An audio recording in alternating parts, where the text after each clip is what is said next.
आव्या आंखें मीचकर रुद्र के गले लगे हुई है। गले लगे हुए आव्या के मुंह से आवाज निकल आती है। शेर। रुद्र आव्या को करेक्ट करते हुए कहता है। वो शेर नहीं टाइगर है। आवाज सुनते ही आव्या आंख खोलती है। फिर थोड़ा उठकर रुद्र को देखती है और एकाएक उसके मुंह से निकलती है, तुम। बोलते ही आव्या जल्दी से रुद्र के ऊपर से हटती है।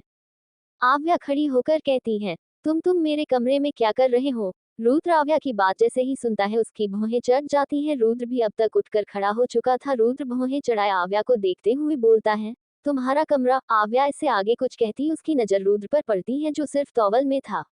आव्या झट से आंखें बंद करके रुद्र से पीट करके थोड़ी तेज आवाज में बोलती है, छी, तुम बिना कपड़ों के क्या कर रहे हो? उद्धरण चिन्ह अल्पविराम। आव्या के अटपटे सवाल को सुनकर रुद्र आव्या के थोड़ा करीब जाता है और उसके कान के पास कहता है, बाथरूम में बिना कपड़ों के ही नहाया जाता है। रुद्र के करीब होने से उसकी गर्म सांसें आव्या के गर्दन पर पड़ रही थी जिससे वह सिहरसी उठती है। आव्या अब तक आंखें बंद करके खड़ी थी, तभी उसे अजीब सा फील होता है। आव्या आंख खोलकर देखती है, एकदम से चिल्ला उठती है। आव्या मुड़कर सीधे रुद्र के ऊपर चढ़ जाती है। आव्या रुद्र की कमर पर अपने दोनों पैर लपेट लेती है और अपने दोनों हाथ उसके गर्दन पर। आव्या पीछे सैमसन को देखते हुए चिल्लाती है, भगाओ इसे, तुम पागल हो, इंसान खाने वाले जानवरों को कौन पालता है? आव्या के पैर बार बार पिछल रहे थे जिससे वह बार बार संभालने की कोशिश कर रही थी। आव्या के ऐसा करने से रुद्र आव्या को पकड़ लेता है और जैमसन को देखकर कहता है, जेमसन गो। रुद्र की आवाज सुनते ही जैमसन वॉशरूम से निकल जाता है। आव्या उसे जाता हुआ देख रही थी। जैमसन जैसे ही वॉशरूम से निकलता है आव्या रुद्र के ऊपर से नीचे उतर जाती है और जल्दी से दरवाजे को बंद कर लेती है। इतना करते ही आव्या पीछे मुड़कर रुद्र से कहती है, तुम जंगली इंसान, जंगल की प्रजाति को घर में क्यों पाल रहे हो? किसी दिन तुम्हें ही खा जाएगा ये शेर या टाइगर जो भी हो। रुद्र आव्या के बातों को इग्नोर करता हुआ कबर्ड की ओर बढ़ जाता है। आव्या वॉशरूम को ध्यान से देखती है तो उसे समझ आता है कि ये उसका वॉशरूम नहीं है। रुद्र कबर्ड से कपड़े निकालकर पहनने लगता है। आव्या का ध्यान अब रुद्र पर नहीं था। रुद्र अपने पूरे कपड़े पहनता है। आव्या को अब कल रात की सारी बातें याद आ रही थी। वह रुद्र की ओर मुड़कर कहती है, वो आदमी, वो सब कौन थे और तुम्हें देखकर क्यों भाग गए? तुम इतने खतरनाक तो बिल्कुल नहीं हो। रुद्र चलकर आव्या के बहुत करीब आकर उसके चेहरे पर झुककर कहता है, मैं इतना खतरनाक हूँ कि जंगल का शेर भी मुझसे डर जाए। इंसान तो छोटी सी बात है। रुद्र के बात को मजाकिया अंदाज में लेकर आव्या हंसते हुए कहती है, तुमसे और शेर डरेगा, तुमसे एक छोटी सी चींटी भी न डरे। बोलते ही आव्या हंसने लगती है। रुद्र एकदम से आव्या का कमर पकड़कर खींच लेता है। आव्या की हंसी एकदम से गायब हो जाती है। आव्या रुद्र के चेहरे को देखने लगती है जिस पर कोई भाव नहीं थे। रुद्र आव्या के आंखों में देखते हुए कहता है, जुनूनियत न होती तुमसे तो उसी वक्त तुम्हें मार देता जब तुमने मुझे ऑर्डर दिया। एक सेकंड नहीं लगता तुम्हें मारने में। कुछ पल तो आव्या रुद्र की आंखों में देखती रहती है, फिर रुद्र की पकड़ से छूटकर दूर होते हुए कहती है, फिल्म के डायलॉग अच्छा मार लेते हो, पर मुझ पर कोई असर नहीं करेगा मिस्टर रुद्र। बोलते ही आव्या हल्का मुस्कुराती है। रुद्र आव्या के चेहरे को देखता है, फिर वॉशरूम के दरवाजा को खोलता है। दरवाजा खुलते ही आव्या रुद्र का हाथ पकड़ लेती है। रुद्र आव्या के हाथ को देखता है। आव्या बस कमरे में चारों ओर जैमसन को देख रही थी, पर उसे जैमसन कहीं नहीं दिखता। रुद्र आव्या का हाथ पकड़कर आगे बढ़ जाता है। दोनों कमरे से बाहर निकलते हैं। आव्या बस जैमसन में देखने में लगी हुई थी, ये सोचकर कि जैमसन कहीं आ न जाए। हॉल पर बैठा रुद्रांश दोनों को आता हुआ देख रहा था। उसकी नजर इस वक्त आव्या पर थी जिसका चेहरा इस वक्त इतना अच्छे से नहीं दिख रहा था, क्योंकि वह अब भी जैमसन को देखने में बिजी थी। जब आव्या को जैमसन नहीं दिखता तो वह आगे मुड़कर कहती है, कहाँ चला गया वो? बोलते ही आव्या की नजर सीधे जाकर रुद्रांश के नजर से टकरा जाती है। आव्या के कदम उसी जगह रुक जाते हैं। आव्या के कदम रोकने से रुद्र भी रुक जाता है। रुद्रांश का चेहरा देखकर आव्या को आज वही 18 साल पहले की जुदाई याद आती है। सिर्फ इस इंसान की वजह से उसका पूरा परिवार बिखर चुका था। आव्या इस इंसान के चेहरे को कभी नहीं भूल सकती थी। आव्या के अंदर नफरत की आग ज्वालामुखी की तरह उमड़ रही थी। आव्या के हाथ रुद्र के हाथों पर कस जाते हैं, जिसे महसूस करते हुए रुद्र आव्या के हाथ को देखता है, फिर उसके चेहरे को। आखिर में वह उसकी नजरों को देखता है जो सिर्फ रुद्रांश पर टिकी हुई थी। रुद्रांश भी आव्या के चेहरे को देखकर थोड़ा कंफ्यूज था। आव्या का चेहरा काव्या जैसा था और रुद्रांश अपनी पहली पसंद को कभी नहीं भूल सकता था। काव्या वो पहली लड़की थी जिसे रुद्रांश ने पसंद किया था। वो पसंद जिसे वह पाना चाहता था, उसके जिस्म को पाना चाहता था। रुद्रांश काव्या को कभी नहीं भूल सकता। रुद्रांश के हिसाब से तो पूरा सिंघानिया परिवार मर चुका है, पर आव्या को देखकर उसे बहुत ज्यादा कंफ्यूजन होने लगता है। रुद्रांश आव्या को ऊपर से नीचे तक देखने लगता है। ये देखकर रुद्र एकदम सर्द आवाज में कहता है, dad, don't look at her like that, otherwise आप किसी को देखने के लायक नहीं रहेंगे। ये सुनकर आव्या की नजर रुद्रांश से हटकर रुद्र पर जाती है। रुद्रांश तुरंत आव्या से नजर हटाकर रुद्र को देखते हुए कहता है, धमकी दे रहे मुझे? रुद्र तुरंत कहता है, आपको क्या लगता है? रुद्र का फेस एकदम डार्क था, जिससे रुद्रांश नजरें हटा लेता है। रुद्र रुद्रांश को देखते हुए सख्त लफ्ज़े में कहता है, शी इज माई गर्ल, इसे देखने का हक सिर्फ मुझे है और मेरा हक कोई छीने तो पता है ना मैं क्या करता हूँ। रुद्रांश के शरीर में रुद्र की बात सुनकर डर की लहर दौड़ जाती है, पर वह जल्द ही खुद को संभाल कर झल्लाते हुए कहता है, हाँ हाँ, बात बात पर धमकी देना बंद करो, tiger. I am your dad. आव्या दोनों बाप बेटे को देखता है। हालांकि अब आव्या को अब भी गुस्सा आ रहा था, लेकिन वह इस तरह रुद्र के सामने कुछ नहीं कर सकती। रुद्रांश रुद्र का बाप है तो ऑफ कोर्स रुद्र रुद्रांश को बचाएगा ही। रुद्र अब रुद्रांश को इग्नोर करके आव्या को देखते हुए कहता है, चले बेबी गर्ल। आव्या रुद्र को देखकर बस हमें सिर हिलाती है।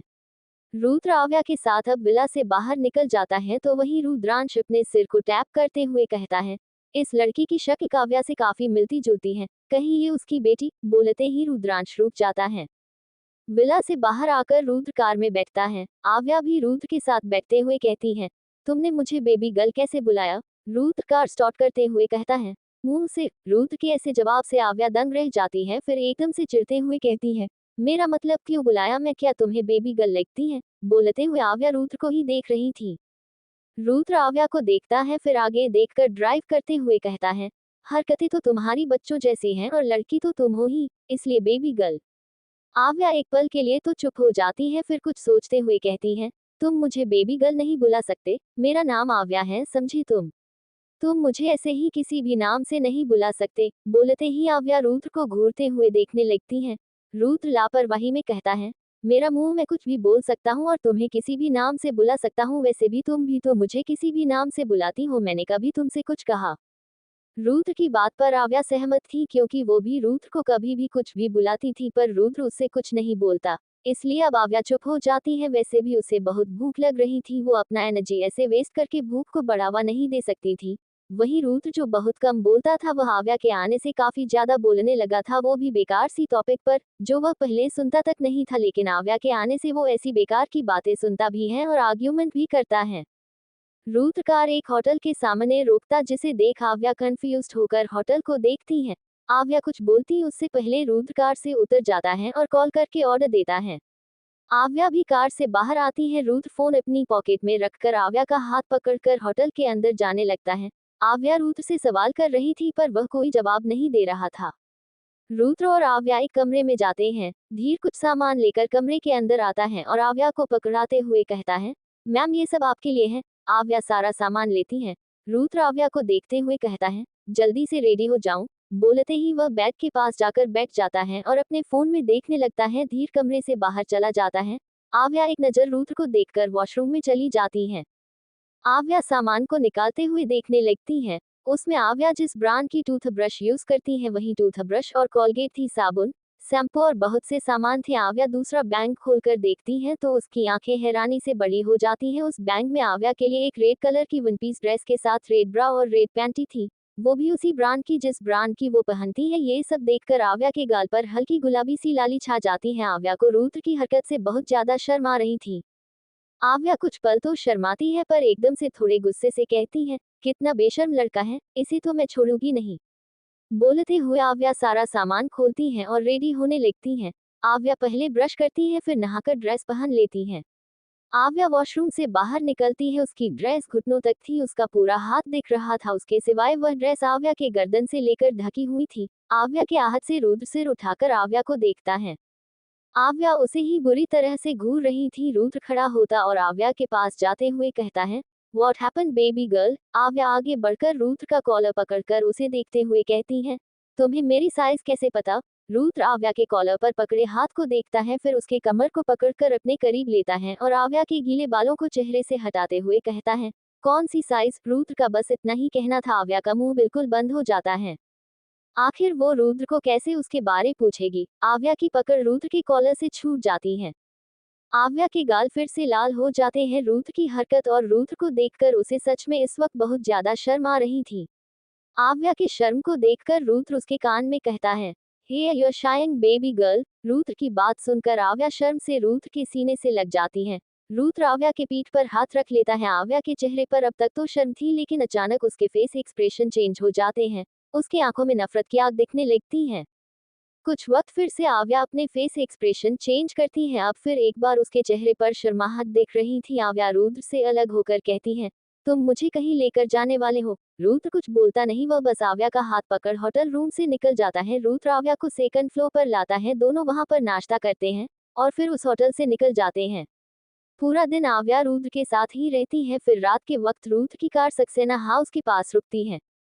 आव्या आंखें बंद की हुई थकी आवाज में कहती है, बहुत थक गई हूँ मैं। क्या ये हमारा फर्स्ट डेट था? रुद्र आव्या के थके हुए चेहरे को देखते हुए कहता है, तुम्हें क्या लगता है? आव्या आंखें खोलकर रुद्र को देखती है, फिर मुस्कुराते हुए कहती है, आई थिंक था, बट तुमने तो अब तक मुझे प्रपोज भी नहीं किया। बोलते हुए आव्या मुंह बना लेती है। रुद्र आव्या की ओर बढ़कर उसके माथे पर किस कर लेता है।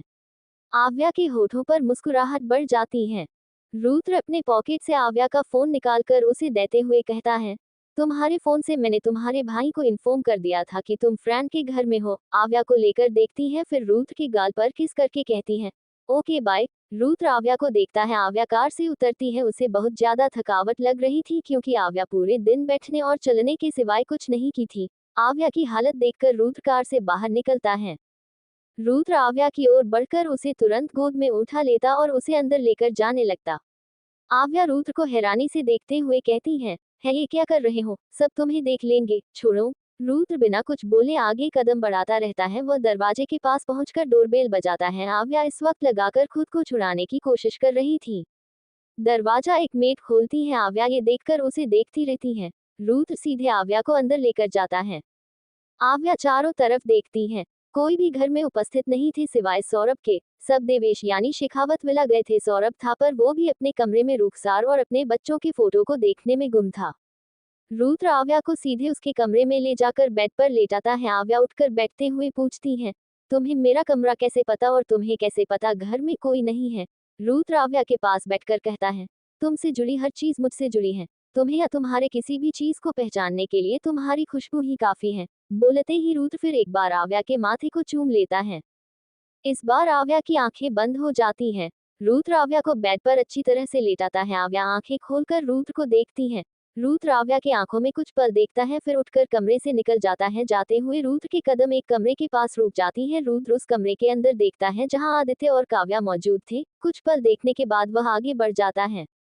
वहीं आव्या रुद्र के जाते ही बेड से उठती है, फिर दरवाजा को बंद करके वॉशरूम में चली जाती है। वॉशरूम में जाते हैं वह दरवाजा बंद करती है और रुद्र की ड्रेस को उतारकर जला देती है। आव्या अपने सारे कपड़े को उतारकर जला देती है। जलती आग में उसे आज वही 18 साल पहले वाली आग देख रही थी, जिसमें सिंघानिया विला जल रहा था। आव्या शोभा ऑन करके उसके नीचे खड़े होती है और बुरी तरह से अपने शरीर को रगड़ने लगती है। आव्या ऐसा करके रुद्र के हर छुवन को खुद से दूर कर रही थी। वहीं रुद्र आव्या के कमरे की ओर एक नजर देखकर कार में बैठता है और स्टार्ट करके कहता है, सच चाहे जितना भी छुपा लो, कभी छुपती नहीं। तुम चाहे मुझसे जितना भी दूर होना चाहो, पर कभी दूर होंगी नहीं। जुनून हो तुम मेरी, चाहे जितना भी मुझसे नफरत कर लो, मेरी जुनूनियत तुम्हें अपना बनाकर रहेंगी। रुद्र इतना कहकर सीटी बजाते हुए बहुत तेज रफ्तार में कार चलाता है। I hope you all like my story. Shekhawat villa party बहुत पहले ही शुरू हो चुकी थी। सहस्त्रा इस वक्त रेड कलर की गाउन में खड़ी थी। उसकी नजर एंट्रेंस गेट टिकी हुई थी। सहस्त्रा काफी वक्त से अव्यान के आने का इंतजार कर रही है। सहस्त्रा को अव्यान का इतनी बेसब्री से इंतजार करता देख दिया सहस्त्रा के कंधे पर हाथ रखकर कहती है, अगर इतनी ही बेताबी है तो कॉल करके बुला लीजिए। दिया की बात सुन सहस्त्रा तुरंत अपना फोन निकालती है अव्यान को कॉल करने के लिए, लेकिन उसी वक्त उसे याद आता है कि उसके पास तो अव्यान का नंबर ही नहीं है। ये याद आते ही सहस्त्रा मायूसी हो जाती है, पर वह दिया को ये बिल्कुल नहीं दिखाती।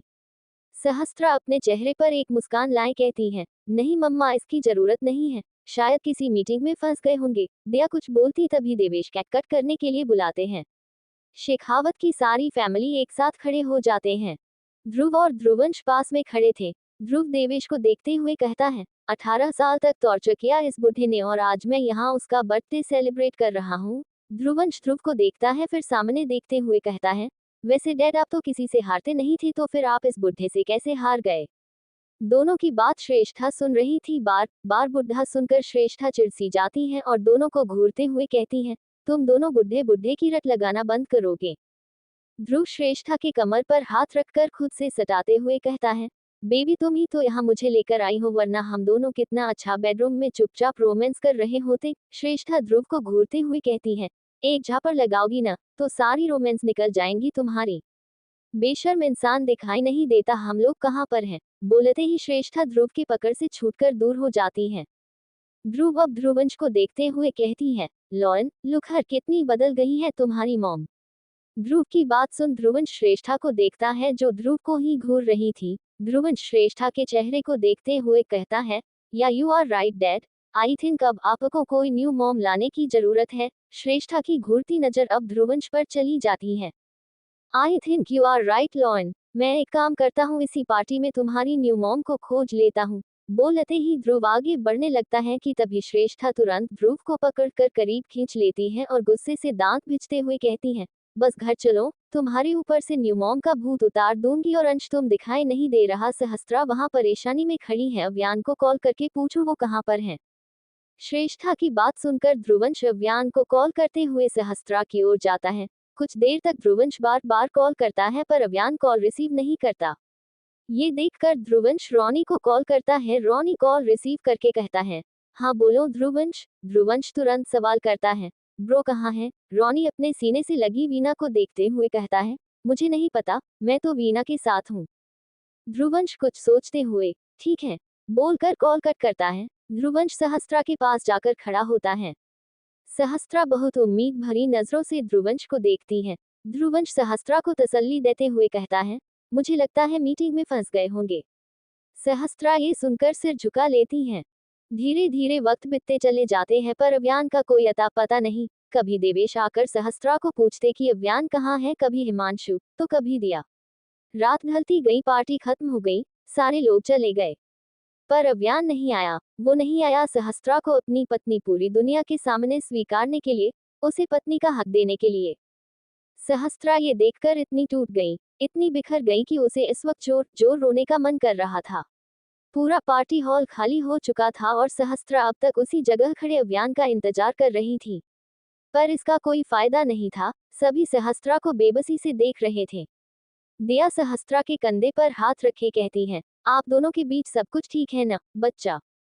सहस्त्रा कोई जवाब नहीं दे पाती। उसे तो खुद समझ नहीं आ रहा था कि अव्यान के उसके बीच ही क्या। शादी तो हो गई थी पर दुनिया को ये पता नहीं थी कि सहस्त्रा का पति कौन है। पति पत्नी तो बन गए थे लेकिन दोनों अजनबियों की अलग अलग कमरे में रहते हैं। अव्यान कुछ बोलता नहीं है पर उसकी केयर करता है। ये केयर जो मजबूरी में करता है या खुद अपने मन से करता है उसे खुद नहीं पता। सहस्त्रा सारी बातों को पूरी तरह से भूलने की कोशिश करते हुए कहती है, मम्मा हमें नींद आ रही है। इतना बोलते ही वह भागते हुए शेखावत विला से निकल जाती हैं। ध्रुवंश भी उसके पीछे पीछे चला जाता है। हिमांशु, दिया और देवेश उसे देखकर दर्श को देखते हुए कहते हैं, सब कुछ ठीक है ना? अगर सहस्त्रा इस रिश्ते से खुश नहीं है तो हम कभी उसे ये रिश्ता निभाने के लिए फोर्स नहीं करेंगे और उसे वापस लेकर आएंगे।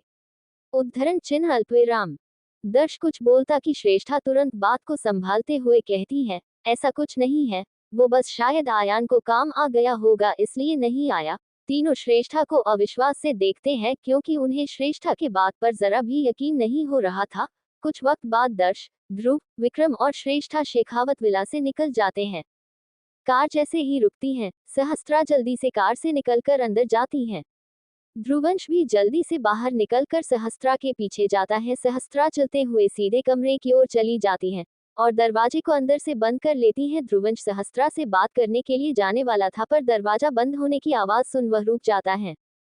ध्रुवंश कुछ सोचते हुए अव्यान के कमरे की ओर बढ़ जाता है। ध्रुवंश जैसे ही कमरे के अंदर जाता है उसे थोड़ा गुस्सा आता है क्योंकि अव्यान इस वक्त बेड पर आधा लेटा आधा बैठा फोन में बिजी था। ध्रुवंश तुरंत आगे बढ़कर अव्यान के पास खड़े होकर नाराजगी से कहता है, ये सब क्या है ब्रो? मैं कब से आपको कॉल रहा हूँ, आप मेरा कॉल क्यों रिसीव नहीं कर रहे हैं और आप पार्टी में क्यों नहीं आए? अव्यान ध्रुवंश के सवाल पर बिना कोई जवाब दिए अपने फोन को चलाता रहता है। ध्रुवंश गुस्से से अव्यान का फोन छीन लेता है। अव्यान ध्रुवंश के हाथ को देखता है। ध्रुवंश अव्यान के फोन को देखता है जिसमें एक गेम खुला हुआ था। अव्यान इस वक्त गेम खेल रहा था। ये देखकर ध्रुवंश का पारा हाई हो जाता है। ध्रुवंश गेम को देखते हुए कहता है, आप गेम खेल रहे हैं, वहाँ भाभी आपका इंतजार करते करते थक गई और आप यहाँ आराम से बैठकर गेम खेल रहे हैं। आपको पता है भाभी आज कितनी ज्यादा हट हुई हैं। How could you do this to bro? Avyaan Dhruvansh के सवाल का कोई जवाब नहीं देता। अव्यान एक नजर ध्रुवंश को देखकर अपना हाथ आगे बढ़ाता है। ऐसा करके अव्यान ध्रुवंश से फोन मांग रहा था। ध्रुवंश ये देखकर जोर से दीवार पर फोन को फेंक देता है और अव्यान पर चिल्लाते हुए कहता है, तुम्हें किसी की कदर क्यों नहीं है अव्यान? हर वक्त अपने जिद पर क्यों डटे रहते हो? एक दिन देखना तुम्हारे इसी जिद की वजह से भाभी तुम्हें छोड़कर चली जाएगी। जैसे अव्यान ये सुनता है उठकर ध्रुवंश का कॉलर पकड़ लेता है। ध्रुवंश ने आज पहली बार अव्यान को तुम करके बुलाया था और यह सब उसके गुस्से का कारण था। ध्रुवंश अव्यान के कॉलर पकड़ने से उसे देखने लगता है। अव्यान ध्रुवंश की आंखों में देखते हुए कहता है, उसे इस रिश्ते में बांधने वाले तुम हो। तुम्हें पता था ना मैं कैसा हूँ, फिर भी तुमने उसे मेरे साथ बांधा। तुम्हें क्या लगता है मुझे तुम्हारे प्लेन के बारे में कुछ नहीं पता? धारा से प्यार करने वाला ध्रुवंश शादी के लिए कैसे माना? मैं बेवकूफ नहीं हूँ समझे तुम। बोलते हुए अव्यान झटके से ध्रुवंश को छोड़ देता है। ध्रुवंश अपने लड़खड़ाते कदम को रोककर कहता है, हाँ किया मैंने प्लेन। मैं शादी के लिए इसलिए माना था क्योंकि मुझे तुम दोनों का रिश्ता बनाना था। अगर इतना कुछ तुम्हें पता चल गया है तो ये भी तो पता होगा ना कि भाभी ही प्रज्ञा है। ये सुनकर अव्यान अपनी मुट्ठी कस लेता है। ध्रुवंश अव्यान के एक्सप्रेशन को देखने लगता है। अव्यान एकदम से बोलता है, वो मर चुकी है। Now let's get out of my room. Dhruvansh ये सुनकर थोड़ा हैरान होता है क्योंकि अव्यान का इन्फॉर्मेशन कभी गलत नहीं होता। वह सिर झुकाए कुछ सोचते हुए कहता है, इसका मतलब आप कभी भाभी को अपनी वाइफ बनाकर इंट्रोड्यूस नहीं करेंगे? इस बार अव्यान ध्रुवंश का सवाल सुन सीधे वॉशरूम में चला जाता है। ध्रुवंश तो बस काव्या के विश को पूरा कर रहा था, लेकिन अब वह खुद को काव्या के विश को तोड़ने वाला समझ रहा था। उससे इतनी बड़ी गलती हो गई कि किसी के बिहेवियर को देखकर ध्रुवंश ने उसे प्रज्ञा समझ लिया। बिहेवियर तो मिल गए, लेकिन अब देखना यह था कि सहस्त्रा सच में प्रज्ञा है या फिर प्रज्ञा सच में मर चुकी है। अगली सुबह सभी डाइनिंग टेबल पर बैठे हुए हैं, पर सहस्त्रा आज गायब थी। वहीं आव्या किसी सोच में डूबी हुई थी। आव्या ने किसी को भी रुद्रांश के बारे में नहीं बताया।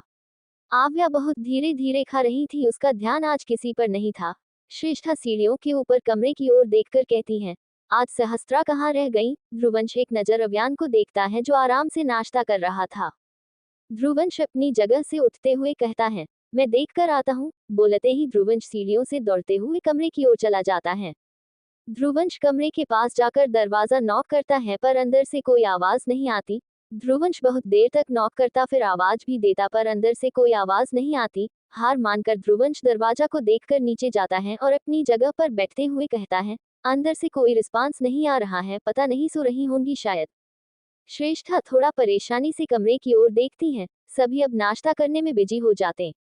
तभी आव्या उठ जाती है। ध्रुवंश उसे देखता है, फिर नाश्ते को जो पूरा खत्म नहीं हुआ था। ये देखकर ध्रुवंश कहता है, क्या हुआ ट्यूलिप, नाश्ता फिनिश किए बिना उठ क्यों गई? आव्या अपने नाश्ते को देखती है, फिर अपने पेट पर हाथ रखे कहती है, मेरा पेट भर गया। ये सुनकर अव्यान की नजर भी आव्या पर चली जाती है। वही ध्रुवंश आव्या को ऊपर से नीचे तक देखते हुए कहता है, लग तो नहीं रहा। आव्या बोलने को होती, पर ध्रुवंश उसे खींचकर फिर से बिठाता और कहता है, चलो आज मैं तुम्हें अपने हाथों से खिलाता हूँ। इतना बोलते ही ध्रुवंश एक बाइट आव्या की ओर बढ़ाकर कहता है, मुंह खोलो। आव्या ध्रुवंश के हाथों से बाइट खाकर मुंह बनाते हुए कहती है, अंश मुझे सच में भूख नहीं है। ध्रुवंश फिर एक बाइट बढ़ाकर कहता है, कोई नाटक नहीं, चलो मुंह खोलो। दोनों को देख सभी मुस्कुरा देते हैं। आव्या नाश्ता खत्म होते ही ध्रुवंश के माथे पर किस करते हुए कहती है, मैं शाम को जल्दी आ जाऊंगी, मेरा बच्चा रोना मत ओके। ध्रुवंश आव्या को घूर कर देखता है तो वहीं रोनी, सौरभ और श्रेष्ठा की हंसी आ जाती है। आव्या भी हंसते हुए बैग लेकर निकल जाती है। अव्यान आव्या को जाते हुए देखता है, फिर रोनी को देखकर इशारा करता है। रोनी बस हाँ में सिर हिला देता है। सभी के जाने के बाद अव्यान सहस्त्रा के कमरे की ओर बढ़ जाता है। अव्यान इधर उधर देखते हुए लॉक खोलता है और अंदर जाता है। अंदर जाकर देखता है तो सहस्त्रा कमरे में नहीं होती। ये देखकर अव्यान वॉशरूम में जाता है। वॉशरूम में जाकर देखता है तो सहस्त्रा जमीन पर आंखें बंद करके बैठी थी और शोवा का पानी उसके ऊपर गिरते ही जा रहा था। अव्यान उसके करीब जाकर देखता है तो उसे समझ आता है सहस्त्रा बेहोश है। बेहोश होने के बावजूद उसका शरीर ठंड से कांप रहा था। अव्यान जल्दी से शो ऑफ करता है और उसी बेहोशी में सहस्त्रा को खड़ा करके कमर से पकड़ लेता है। अव्यान सहस्त्रा को गले लगाकर उसके गाउन का जिप खोलता है और अपनी आंखें बंद करके उसके गाउन को उतार देता है।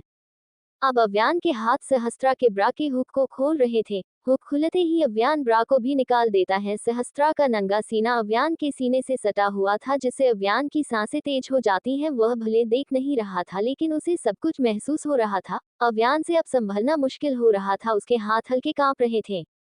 उसकी आंखें खुलने के लिए बेचैन थे। अव्यान से जब बिल्कुल भी रुका न गया तो वह अपनी होंठ सहस्त्रा के गर्दन पर रखकर उसे किस करने लगता है। अव्यान आज पहली बार अपना कंट्रोल खो चुका था। सहस्त्रा का अपर पार्ट पूरी तरह से नेक्ड था, पर अव्यान के गले लगने से छिपा हुआ था। अव्यान अपना कंट्रोल खोया हुआ बेतहासा सहस्त्रा के गर्दन को किस किए जा रहा था। I hope you all my story.